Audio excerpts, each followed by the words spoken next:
Can you believe that an entire duchy, the very cradle of a future empire, nearly vanished from the map, not by the sword of 1,000 enemies, but by the deceitful silence of the winter night?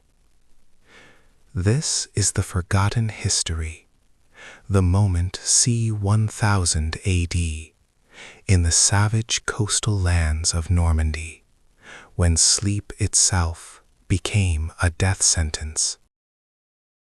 We are talking about a catastrophe no one saw coming, an environmental assassination planned by the elements and executed with ruthless surgical precision. The people of the Seine Valley, the fishermen of Fécamp, the nascent knights building their stone fortresses, they were all taught to fear the spring thaw, the summer raids, and the autumn harvest failure. But the winter? The winter was supposed to be the great, terrible truce. They bunkered down.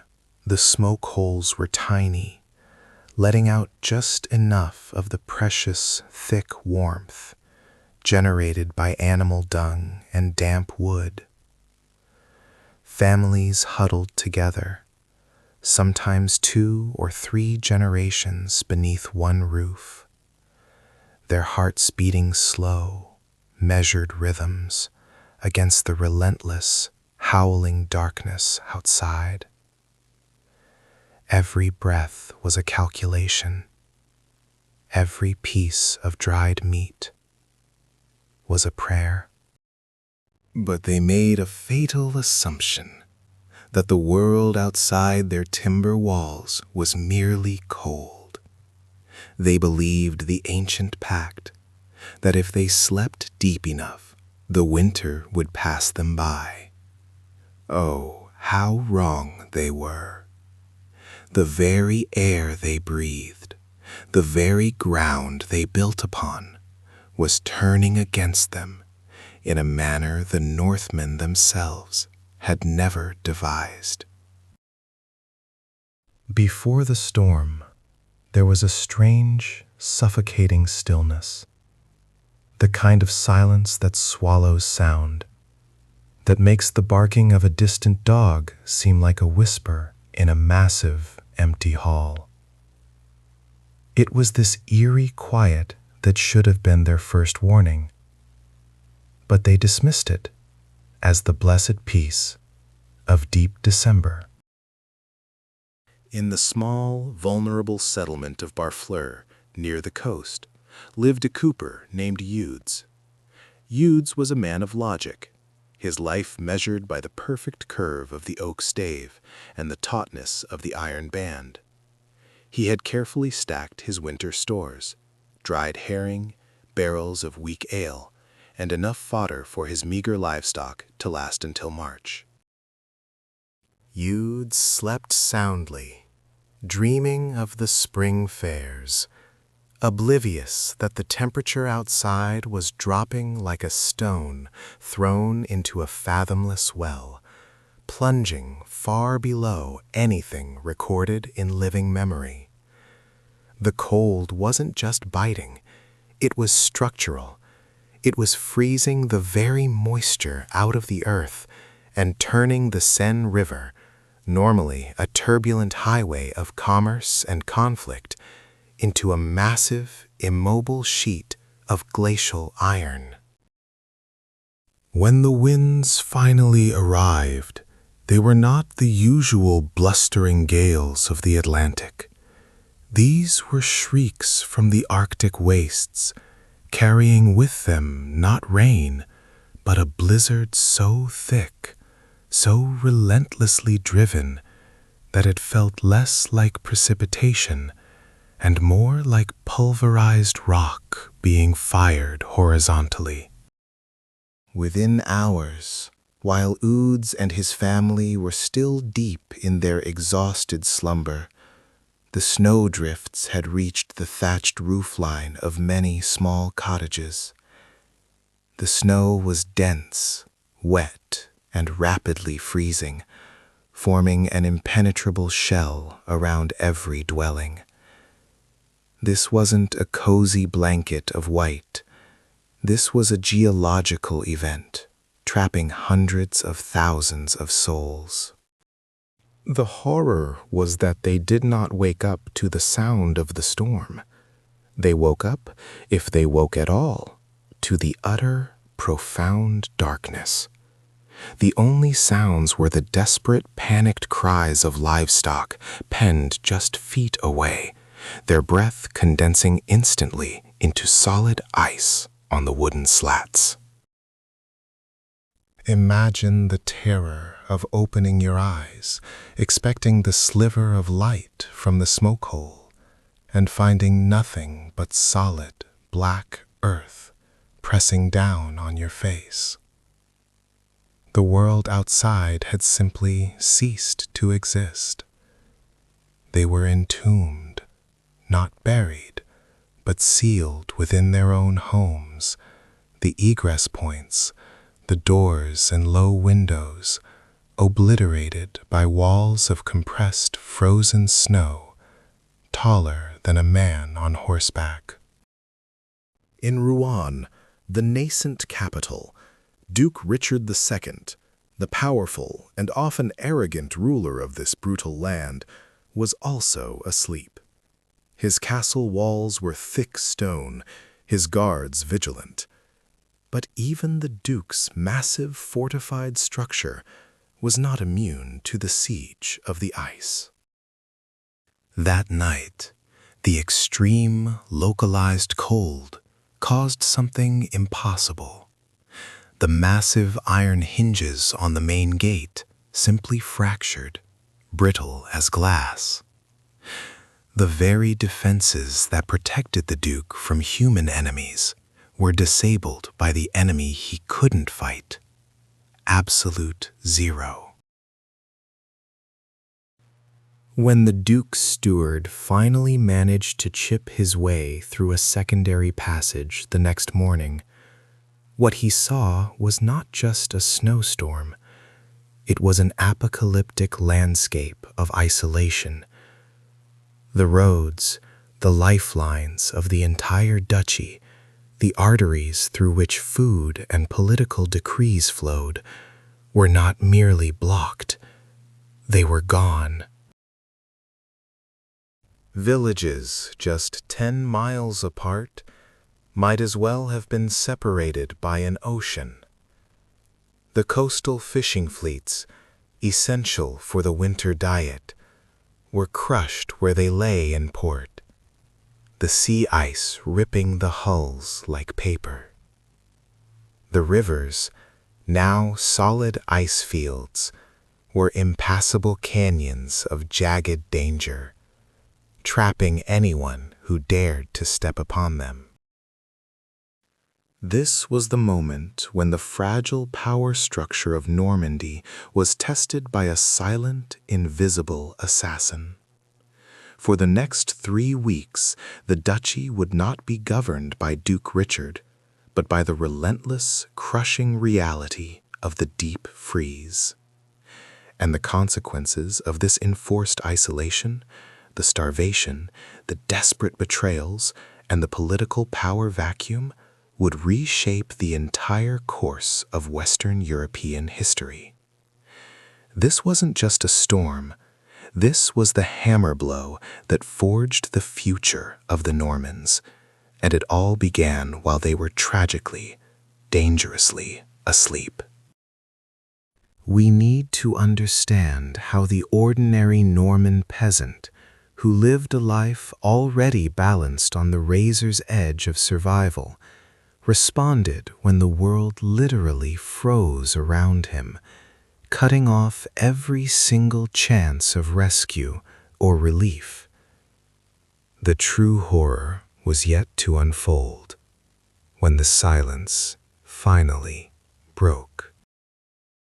The silence that followed the tempest was not the gentle quiet of a world at peace.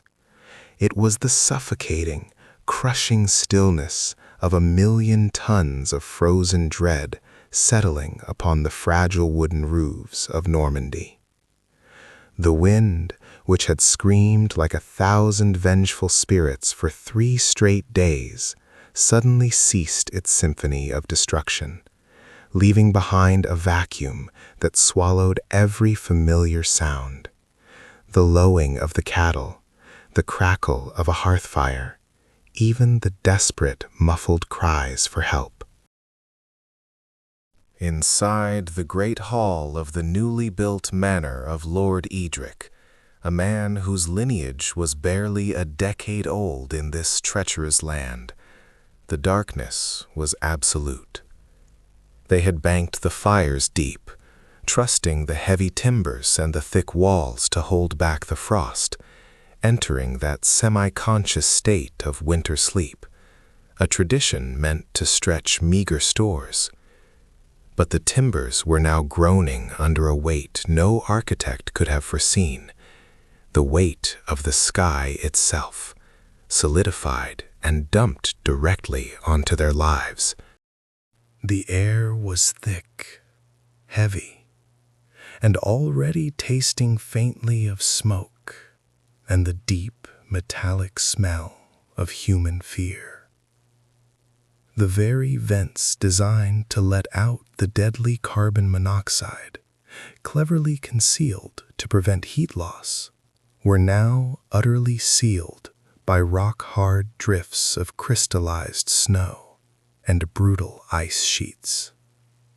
They were entombed, not just by snow, but by their own desperate need for warmth. Edric awoke, not to a noise, but to the terrifying, breathless lack of sensation, his lungs burning with an unbearable, primal urgency. Panic surged through the cramped space as the first wave of realization hit them. They had survived the fury of the storm, only to be murdered by its aftermath. The heavy stillness meant they were buried alive, miles deep in silence, separated from any hope of rescue by an impenetrable white shell. The sheer density of the frozen precipitation, a meteorological anomaly unprecedented in living memory, acted as both a sound dampener and a structural killer. Miles away, huddled beneath a roof of thatch and mud that was now performing the slow, agonizing collapse of a dying beast, Mathilde fought the heavy slumber that had claimed her 3 children. She had heard the final, bone-jarring thud when the snowcrest slid from the roof of the adjacent barn, a sound so final it felt like the hammer blow of God ending the world. Her small, single window, a mere oiled cloth stretched across a rough frame, was gone, pulverized by the sheer pressure, replaced by an impenetrable wall of white concrete. Mathilde knew, with a chilling certainty that froze her blood faster than the outside temperature, that they were utterly alone. There would be no messenger, no desperate neighbor seeking aid, no traveler passing through for weeks, perhaps months. The established routes, the Roman roads still occasionally maintained by the Duke's men, were now completely wiped from the face of the earth, unrecognizable under drifts 20 feet high. The world outside had simply erased their existence. This was the disaster Duke Richard II had never calculated into his fragile plan for Norman control. His power, built on rapid movement, ruthless administration, and the ability to project force across the scattered river valleys, was now completely irrelevant. The true ruler of Normandy in this moment was the blizzard, a merciless sovereign who had cut the arteries of communication faster and more efficiently than any Viking raiding party could have dreamed. The crucial network of vicomtes and minor lords, essential for collecting tax and maintaining order, was now silent, each local outpost a potential mass grave. Back in Adric's hall, the desperation was beginning to metastasize. Servants, roused by Adric's frantic choking, began frantically clawing at the thick inner wooden door, realizing with sickening clarity that the heavy outer door was sealed shut, wedged tight by layers of expanding ice that possessed the tensile strength of iron. They were consuming their own air, and the diminishing volume of oxygen was becoming a horrifying shared countdown. Every breath was a shared, finite resource, and every movement drained the remaining life faster. The air was turning toxic, poisoning their will before the cold could finish the job. The ground itself, normally yielding and muddy even in the deepest winter of coastal Normandy, was now a shield of permafrost, several feet deep, refusing to be pierced by even the stoutest iron tools. Any attempt to dig out beneath the threshold was futile. It was like attacking a mountain with a spoon. They were trapped in a fortress that had suddenly and violently turned against its inhabitants, using the very materials meant for protection as instruments of death. The realization that they were effectively in a coffin of their own making fueled a rising, hysterical panic among the less disciplined members of the household. The cold, meanwhile, was not subtle. It was a physical weight pressing against their skin, stealing the heat from their core and replacing it with a bone-aching numbness that promised oblivion. They faced a hideous dual execution: suffocation from the noxious, oxygen-depleted air, or the slow, creeping paralysis of hypothermia, leading them back into that deadly, deep sleep, the very state that had sealed their fate in the first place. The irony was a cruel, silent joke played by the elements, a natural trap sprung with devastating precision. Mathilde, driven by a maternal fury that transcended logic, took the only remaining iron pot and began hammering blindly at the spot where the window had been, hoping to fracture the icy seal just enough for a single, life-giving gasp of raw winter air. The tiny shards of metal striking the frozen barrier sounded impossibly weak, a dull and muffled noise, absorbed entirely by the massive snowpack, a pathetic scratching sound against the overwhelming silence of the apocalypse. She failed. The ice held, monolithic and indifferent, cemented by the flash freeze that followed the initial deluge. As the hours crawled past, marked only by the weakening breaths of her children and the diminishing light from the last oil lamp, the dreadful realization dawned. This wasn't just a storm to be weathered in place. This was a siege, and the isolation was absolute, stretching out into an unimaginable future where the spring thaw might reveal nothing but silent, frozen tombs scattered across the abandoned duchy. The true countdown had begun, measured in heartbeats and the diminishing supply of breathable air, waiting for the inevitable moment when the silence would claim its final, freezing victim. The silence that had settled over the village of Vaudreuil was not peaceful. It was a crushing weight, a physical entity pressing down on the timber roof of the longhouse.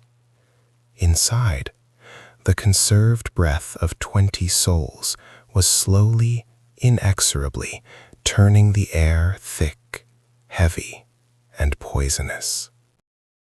He tried to call out, to issue a command, but the sound caught in his throat, a dry, raspy wheeze, swallowed instantly by the humidity-laden darkness. The deep sleep, the necessary hominum hibernatio that their ancestors had practiced, had become the ultimate executioner. Carbon dioxide levels, invisible assassins of the 11th century, were spiking. Every flickering, shallow breath was a gamble, exchanging precious oxygen for a lungful of biological waste. The ancient wisdom of sealing the house completely against the ice demon had fundamentally failed against the physics of respiration. Rolf dragged his heavy, woolen-clad body towards the central fire pit, which was now nothing more than a smoldering, sullen pile of banked ash. Even this pathetic warmth was stealing the final vestiges of clean air, fueling. The young men, roused by the Thane's struggling movements, began to stir too, not with alertness, but with a horrifying confusion. They mistook the hypoxia for fatigue, the dizziness for the remnants of a deep, restoring slumber. They were fighting their own bodies. Outside the thick oak door, the snow was now packed to the height of a man. Not soft, manageable flakes, but the iron-hard, wind-sculpted drifts known in the local dialect as the bone breaker. Any attempt to punch through it would be suicidal, leading only to immediate burial.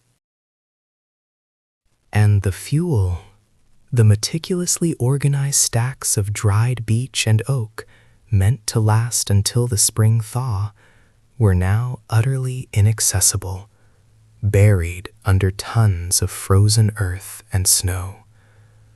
The fire was dying, and with it, the only defense against the inevitable, creeping frost.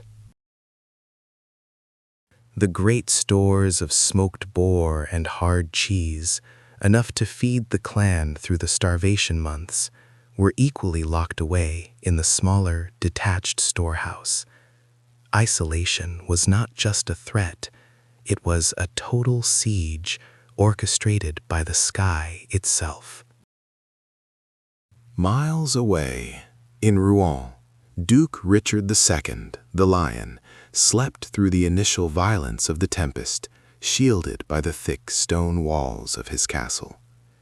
He believed his Norman efficiency had accounted for every variable. He was terribly, catastrophically wrong. The couriers, meant to deliver urgent messages of regional distress and supply shortages, were simply gone, swallowed. The roads, the lifelines of the nascent centralized duchy, had ceased to exist, transformed into treacherous, unmarked ravines of ice. This wasn't just a localized tragedy. This was the systemic failure of governance under extreme duress. If the Duke could not even keep his own people from suffocating in their well-insulated homes, how could he possibly command the loyalty necessary to hold his powerful neighbors at bay? Back in Vaudreuil, Rolf finally managed to raise his voice, the sound brittle and weak. "The vent!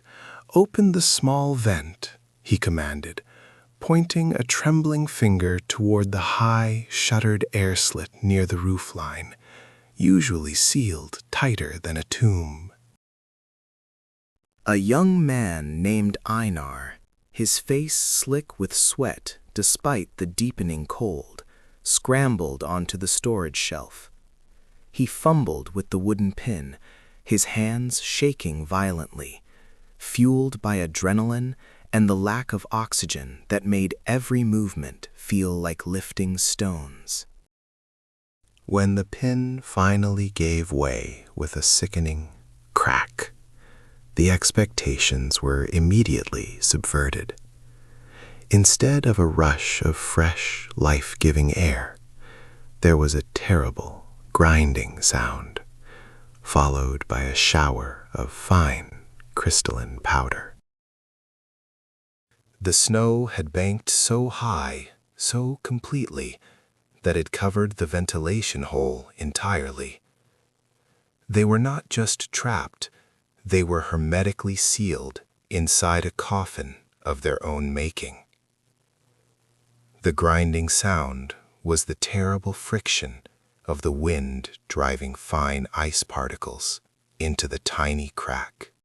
Einar screamed, a high, panicked sound, but Rolf quickly slapped a massive, calloused hand over the boy's mouth.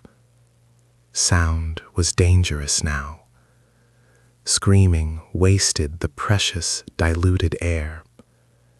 Every exhale was a step closer to the final darkness.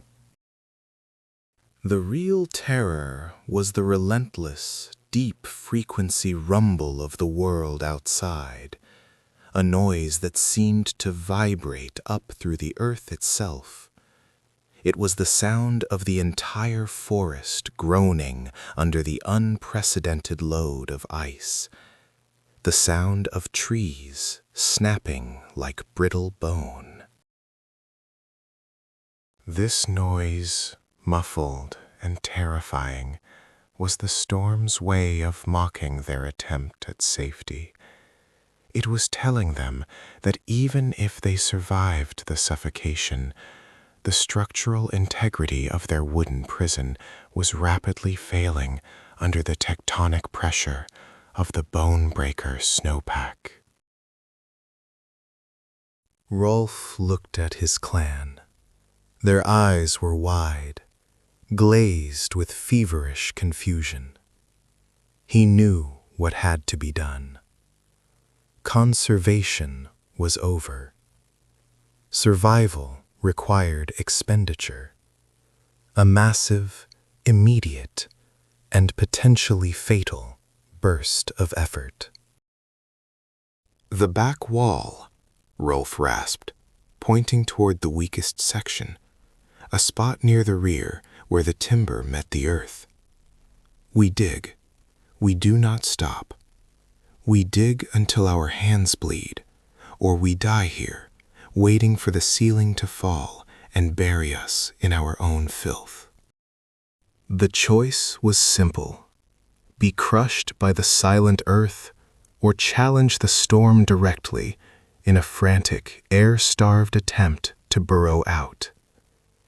They were trading one deadly certainty for a slim, frozen chance. The digging began, desperate and frantic, filling the already toxic air with dust and panicked sweat. Their movements were slow, burdened, like men moving through thick syrup, the lack of air stealing their strength with every frantic scoop of the shovel. The pressure outside was immense, threatening to splinter the weak wood and flood their refuge with instant, killing cold.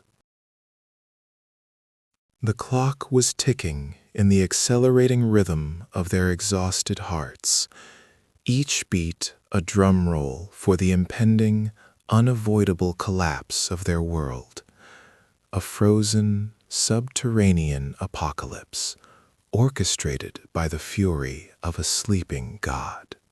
the accelerating rhythm of their exhausted hearts, each beat a drum roll for the impending, unavoidable collapse of their world.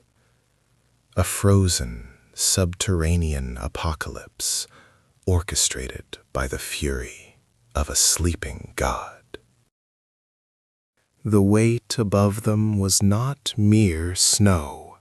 It was the entire sky collapsing, transmuted into tons of crystallized ice. The ancient sodden timber of the central longhouse, built hastily just 2 generations prior under the iron rule of Duke Richard I, began to scream. A splitting shriek of wood fibers tearing apart under pressures they were never engineered to withstand. This wasn't just a blizzard. This was a geological event measured in raw tonnage per square foot, driving the freezing landscape down upon the heads of the sleeping. They were deep in the belly of the earth, protected only by the frail architecture of desperate ambition and necessity. Inside the burrowed hovels, the air was now thick, stale, and rapidly losing its vital oxygen content. The smoke vents, which were supposed to offer a tenuous lifeline to the outside world, had instead become deadly funnels, not of fresh air, but of fine, needle-sharp ice particles filtering down, choking the last embers of fire. The darkness was absolute, a crushing, palpable void that consumed even the memory of light, forcing their minds into a panic state that their bodies, trapped in deep metabolic slowdown, could not physically express.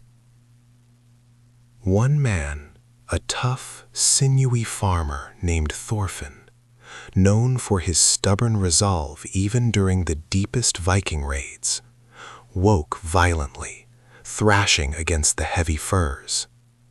He realized the terrifying truth. He could not see his hand inches from his face, and his breath fogged the air immediately, turning to instantaneous rime on the furs.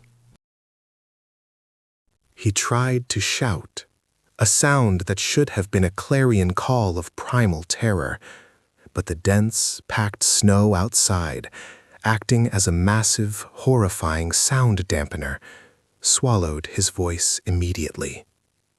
His desperate scream was reduced to a muffled, useless whisper in the suffocating chamber, a sound that died barely inches from his own lips, absorbed by the deathly silence. The psychological toll of being unable to communicate the terror was perhaps the most brutal weapon the storm wielded against them.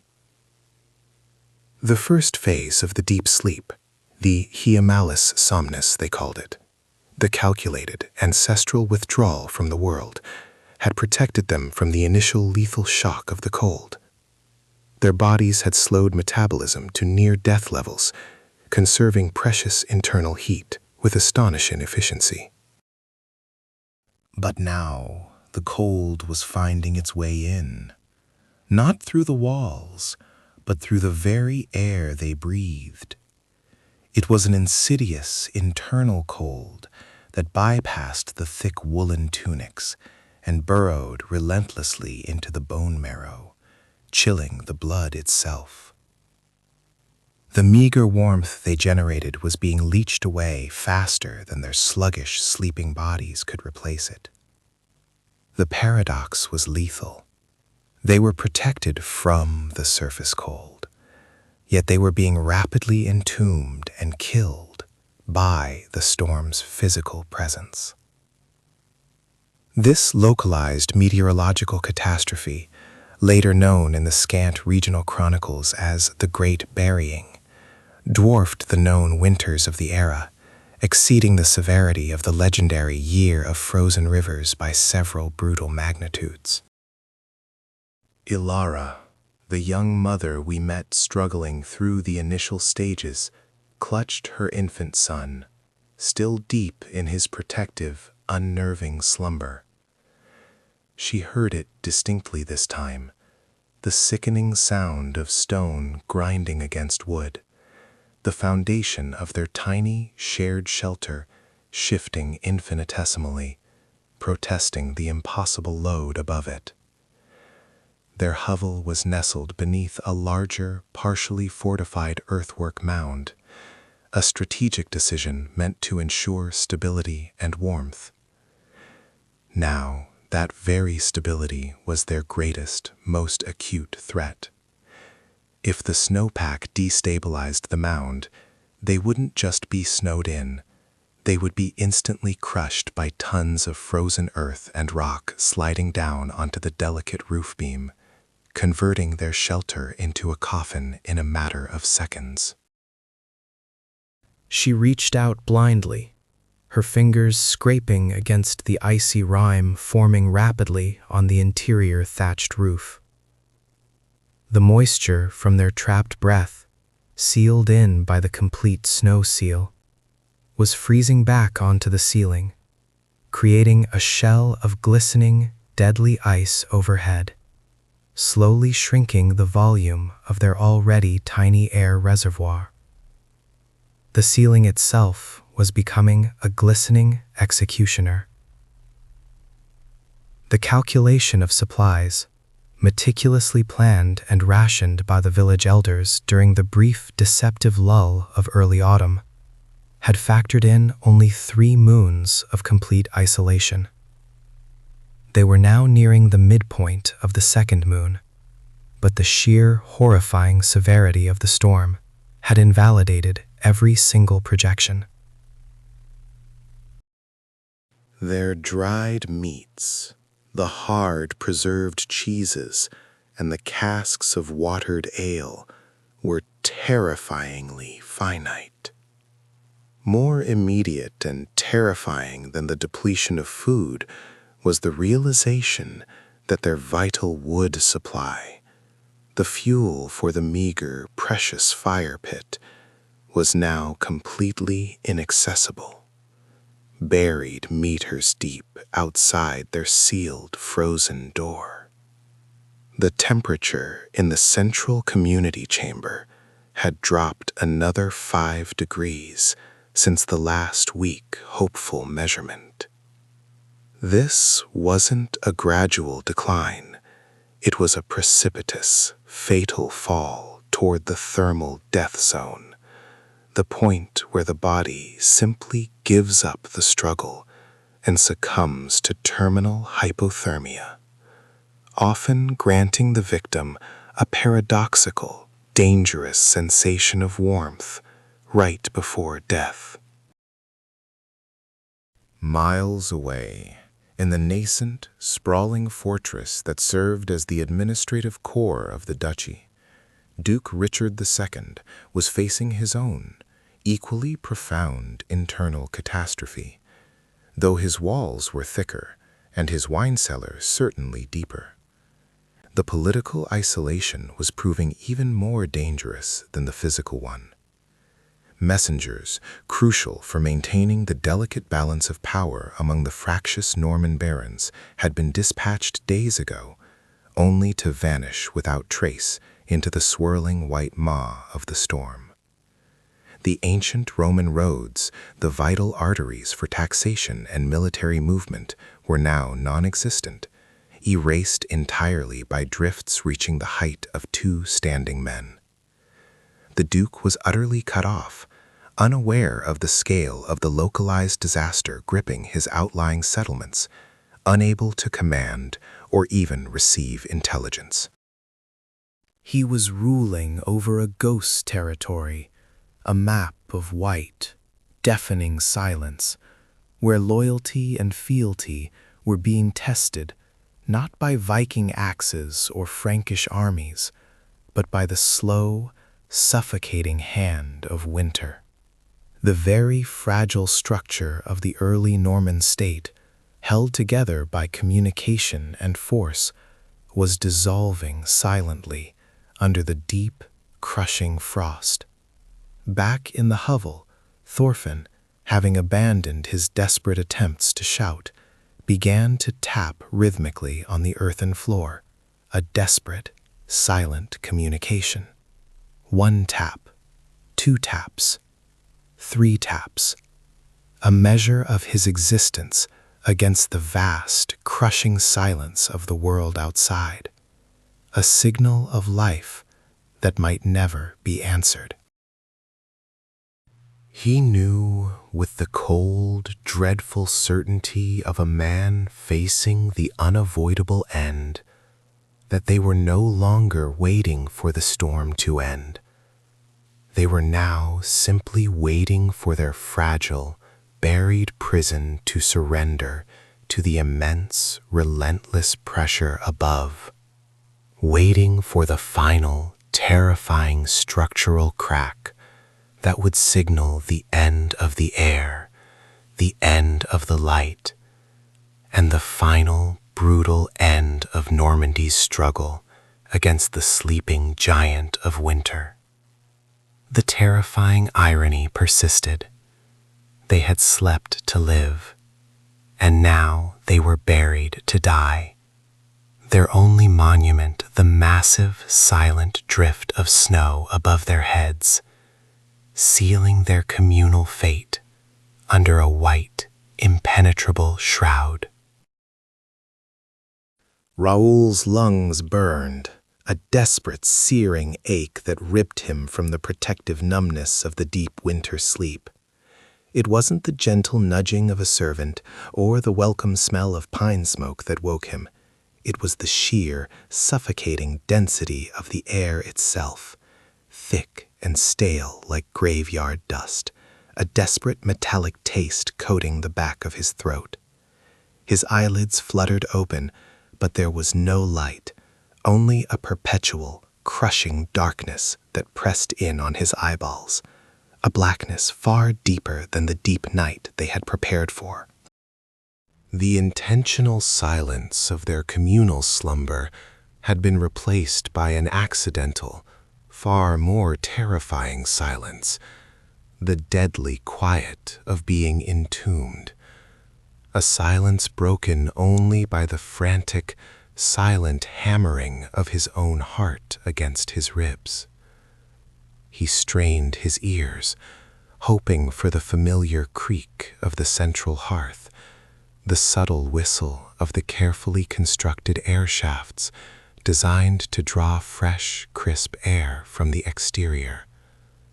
But the only sound was the massive, slow groan of the ancient oak rafters above, straining under a weight no architect had ever accounted for.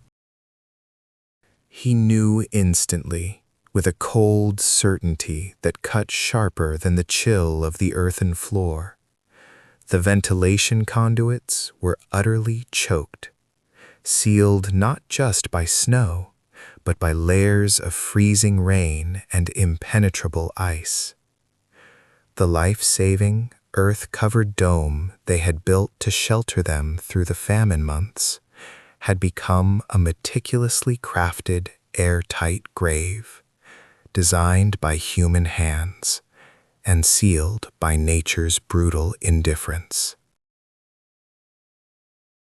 A small, hacking cough echoed weakly across the communal sleeping space, instantly followed by another, sharper noise, the panicked inhale of a child grasping for air that wasn't there, a sound of ultimate vulnerability.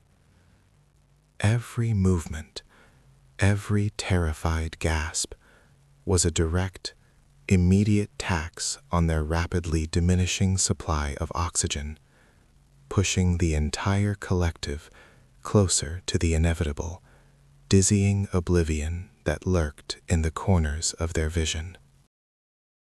Raoul tried to remain stone still, a desperate, futile attempt to slow his own raging metabolism. But the primal fear, the ultimate claustrophobia of being buried alive, forced his muscles to twitch, consuming the very resource he was fighting to save. The lack of air was already stripping away their reason. The lethargy of their sleep was replaced by a dangerous, oxygen-starved hysteria that threatened to ignite panic among the dozens of souls trapped beneath the frozen tundra. Miles away, beyond the deathly white plains where Raoul struggled for his next breath, the fledgling administrative structure of the Duchy of Normandy was grinding to a catastrophic halt. Richard II, the formidable Count of Rouen, by the climate. He relied on rapid communication and the seasonal tax levies from these very villages now wiped off the communication grid, their locations mere rumors under the vast, seamless blanket of snow and ice. The roads, built for the efficient movement of knights and trade carts, were now 30-foot-high cliffs of compacted snow and deadly ice ridges, rendering the entire Western territory fragmented and politically paralyzed. The Count, sensing the unnatural, ominous silence from the usually industrious territories that paid his dues, had dispatched a team of his most trusted, hardiest riders and axemen days prior, equipped with the best winter gear and snowshoes borrowed from Norse traders who knew the true meaning of cold. Not one had returned. Their desperate final mission had vanished without a trace. They hadn't merely been delayed or forced to turn back.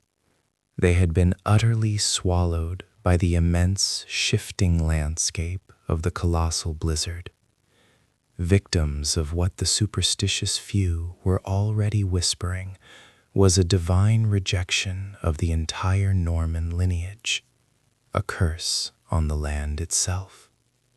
The fatal irony was that Richard was ready to command, but he had nothing left to command. His subjects were either buried, dying, or completely unreachable, turning his burgeoning duchy into a patchwork quilt of isolated, silent, dying fiefdoms. The strategic loss of these coastal villages meant not just a failure of taxation, but a gap in the crucial defensive line against potential Viking incursions, a vulnerability that would be cruelly exposed come spring, assuming anyone survived to see the thaw. Back inside the suffocating tomb, Raoul finally located the emergency provisions chest, feeling along the cold, slick stone floor until his fingers grasped the familiar rough iron of the short-handled felling axe, the last resort. This tool, normally used to clear brush or split kindling, was now the only instrument standing between dozens of people and a protracted, freezing death, an iron key to a stone and earth lock. He knew exactly where the weakest point lay, directly above the central support beam, where the earth had been piled lightest to allow for the chimney flue. Now a solid, silent column of frozen mud. Raising the axe was an agonizing effort. Every ounce of energy spent was a commitment to a faster end if he failed. Yet staying still guaranteed the same fate. The layer of frozen soil and packed snow above was not soft powder. It was a brutal, concrete-like slab of ice-reinforced earth, a condition rarely, if ever, seen on the Norman coast, where the ground usually remained yielding. It required strength he no longer possessed, and a singular, desperate focus that the oxygen-starved air refused to grant him. He aimed for the center point, the spot where the communal breath had once escaped as harmless smoke, and brought the heavy iron head down with a terrifying, muffled thud that shook the very foundation of their prison. The sound was horrific, a dense, wet collision that echoed painfully inside the confined chamber, momentarily shocking the other sleepers into a terrified, gasping wakefulness, and further draining their precious air. A shower of pulverized, frozen earth and razor-sharp ice crystals rained down, tasting like metal and despair. He swung again, ignoring the blinding rush of blood in his ears, knowing that if he struck the structural beam wrong, the entire massive dome of earth and heavy timber would instantly collapse, crushing every soul within into a bloody, icy paste beneath the weight of winter. The rhythm of his life was now the desperate, rhythmic swing of the axe, a dance with death performed in utter darkness, demanding more oxygen with every movement, sealing his own fate even as he fought for the survival of the many. On the fifth mighty blow, the iron head sank deeper, not with the expected resistance of frozen earth, but with the sudden, almost terrifying, yielding softness of compressed snow and ice. A thin, searing line of frigid air so sharp it felt like biting acid, slammed down through the tiny aperture, bringing with it the glorious, unmistakable smell of the wide, wild winter world, a smell of pine and infinite cold. It was a victory measured in mere centimeters, the breath of life itself flooding their lungs with a temporary, exhilarating rush. But the relief was a cruel deception. He hammered again, widening the breach, and peered up into the hole, expecting to see the gray, cloud-laden sky or the faint glimmer of the setting sun. Instead, he saw only a solid, vertical, and utterly impenetrable wall of brilliant, blinding white, stretching up impossibly high into the infinite darkness above their heads. He wasn't trapped under a mere few feet of snow. He was buried at the base of a titanic, frozen snowdrift, a mountainous accumulation driven by weeks of relentless cyclonic winds, a monolithic white tomb that towered perhaps 15 or 20 feet above their buried sanctuary. The depth of the snow an impossible, crushing surprise. The breakthrough had only delivered them from suffocation into the stark, horrifying realization of their true, gargantuan prison. The thin column of white light that pierced the gloom of the excavated shaft was not the sun, nor the reassuring gray of a cloud-choked Norman sky. It was a sterile, alien white, reflecting off walls of crystalline ice that plunged downward into an unknowable abyss.